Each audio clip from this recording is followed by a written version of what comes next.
Hey YouTube, hello returning viewers and subscribers. Happy Monday and happy 2nd of December. Tonight, continuing in the Palm OS theme and continuing in the PPP theme and continuing in the cat theme and continuing in the internet theme, I'll be showing you how you can go down Gopher holes on your Palm OS device using a really nice Gopher client called OverbitePalm, implemented in Plua by the great curator of Gopher pages and Gopher proxies himself, Cameron Kaiser. Before I do that, I'm going to go ahead and start up another PPP connection in front of you all that my cat's so excited to see. She's marking me because she loves packets and she loves TCP/IP. She is a computer kitty. She loves PPP connections, and she loves USB serial adapters. She loves kernel modules. I'll go ahead and press connect here, and then I'll go ahead and start up the connection there. And we should have had established a PPP connection. Well, my friend Scott Haley really enjoyed this video and had a couple interesting ideas. One is to have more videos about a PPP connection over Bluetooth. I'd done those in the distant past, but hadn't gone into detail about what you can do with a PPP dial-up networking connection, so I'll probably do that with a Palm TX or a Tungsten E2 in the future.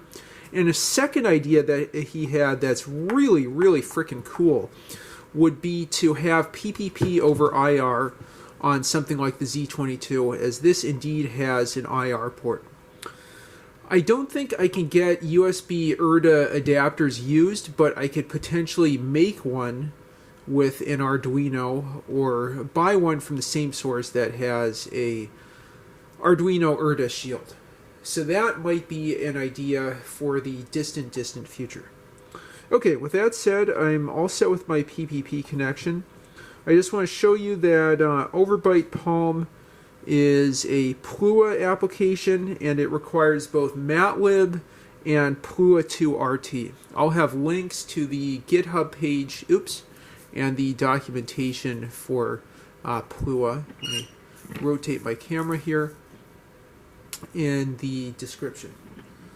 Okay, so I'll go ahead to OverbitePalm. Let me rotate this a little bit. Go to Overbyte. And it says OverbitePalm is starting. See a lot of bytes red. This requires a Palm OS device with at least 4 megabytes of RAM and Palm OS 3.5 or higher. We're perfectly fine as we have 32 megs of RAM, and this device has Palm OS 5.4.9. Okay, so we're now at the gopher.floodgap.com main page. This is Floodgap Systems, which is a truly excellent page that Cameron Kaiser leads. I've really enjoyed his pages about establishing new Gopher clients for Palm OS. You can use another client called Pocket Gopher that is a midlet. You need a Java ME virtual machine in order to run that. But that doesn't offer things like what? It doesn't offer bookmarks, amongst other things. I can do word wrapping there. There we go. So, yeah, I might have to redo that. Welcome to Floodgap Systems. Floodgap Systems official Gopher server has served the Gopher community since 1999. You can see that I can scroll down. We run Bucktooth 0.2.9 on XInetD as our server system. It is a IBM Power 520 Express with, that is really cool, an AIX system. Let's see what else we have here. You see you can go line by line. I realize I've talked now for 5 minutes and I haven't told you even what Gopher is. That is a horrible mistake. I deeply apologize to all of you. I'm both being serious and sarcastic at the same time. I should explain what Gopher is. For those that don't know, before this thing called the World Wide Web was a thing, there was a communication protocol called Gopher that was hierarchical, really menu-driven, and was really oriented as a way to serve up text documents in a hierarchical format. You know, you have a page of links, you click on a link to go to a document. That was what was really well oriented for text-based terminals, you know, your WISE and DEC terminals that people would use in the late 80s and early 90s. It's called Gopher because it was developed at the University of Minnesota. The nail in the Gopher coffin was University of Minnesota making the Gopher source code closed source. From what I understand, that really limited development and led to HTTP and the World Wide Web overtaking Gopher by the mid to late 90s. Okay, so despite that, in recent years, Gopher's gotten a resurgence. It has developed a resurgence, and it's great just since it's very, very simple to run a Gopher server. I have one running at home. I can post, you know, a link in the description. And also, you think about the vintage computing community, and what is a better protocol than, you know, Gopher, which I guess it's also another pitfall, another caveat is it's not really encrypted. There are ways to add TLS encryption, but that's the problem. But on the plus side, you know, since it's not encrypted, you can easily browse Gopher holes, Gopher pages on vintage computers. It's super light and also appeals to that philosophy of minimalism and minimalist internet. There are a lot of Gopher pages on SDF, and we can go down that Gopher hole by clicking Go here. That should work.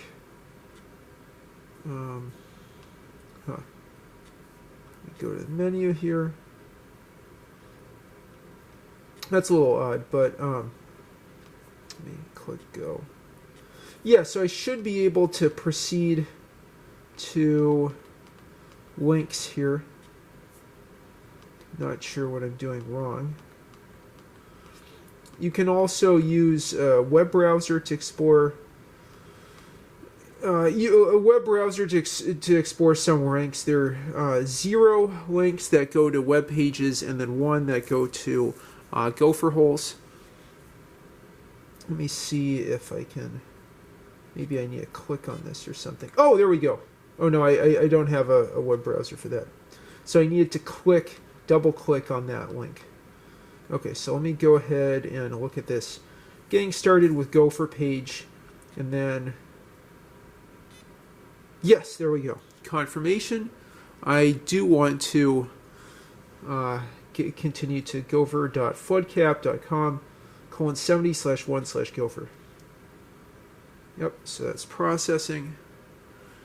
It's not the fastest, but it's fast enough. Root, welcome to Gopher Space.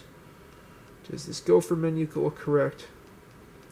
And you can see the text is kind of word wrapped into small lines, but it's very readable on this tiny screen. The web is dead, long live the internet. Okay, so in this last minute, I'm going to go ahead and go to my Gopher Space. Molecules. No, my name's not Molecules. Molar AJ dot home Linux. Getting real good at graffiti thanks to all these videos. Server. Oops. That was bad. Server.com. Go. Oh, oops. Might have messed that up. Yeah, I think it's actually... Oh, wow. Home Linux server. I think it's .org. That was my mistake.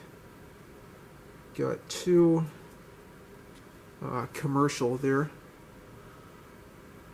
And there we go. So we have, let's get rid of word wrap so you can see my beautiful ASCII art.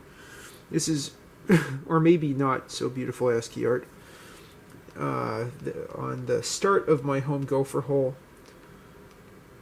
I might go back to word wrapping.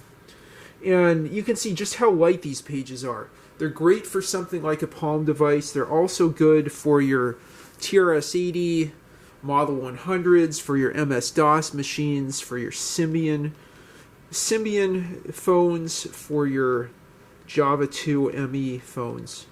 Very easy to read. I have a flog.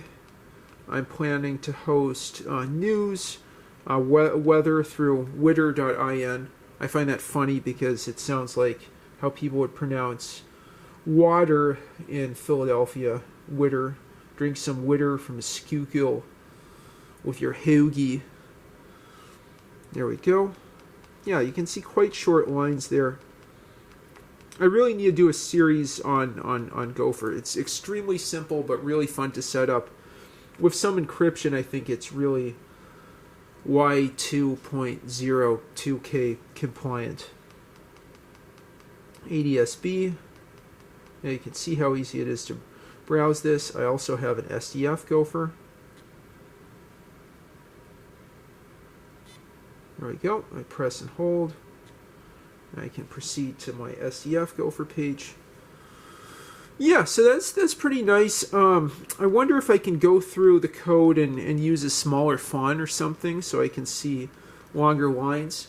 Another interesting fact about Gopher is that lines are wrapped to 70 characters or less, and the port for Gopher is 70. So that's sort of cute and entertaining. But also, there are people who understandably have issues with such short lines. So with that, I'd just like to conclude my quick tour of Gopher browsing, going down Gopher holes with your Palm OS device. We did this all on this cute little Palm Z22 connected to the internet over USB with PPP. If you have any thoughts or questions, leave them in the comments down below. I hope you found this enjoyable and useful, and please like and subscribe as always. Have a good one, everybody.